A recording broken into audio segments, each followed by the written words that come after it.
Hey guys, I'm Nate and this is step 2, and I'm going to share with you time-lapse video about how we did demolition. That's gonna be at the end so you guys can watch.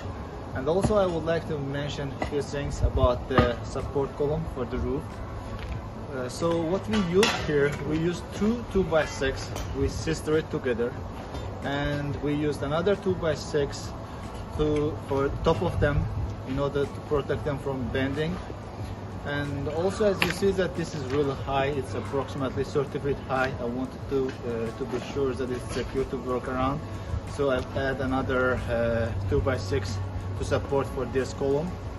And other important thing I want to mention is we used 1/2-inch bolt into the ground to make it strong, that it cannot slip.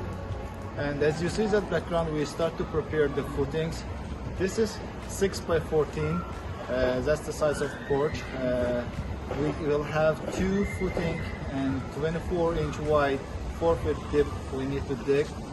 As you see that it's close to the foundation and there's a lot of rocks, so that's why we use jackhammer to break it.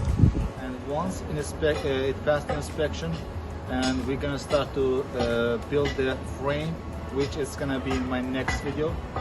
I hope you guys enjoy watching my videos. Please subscribe to our channel, and if you have any questions, comment below. I would love to answer it in my next video. Thank you.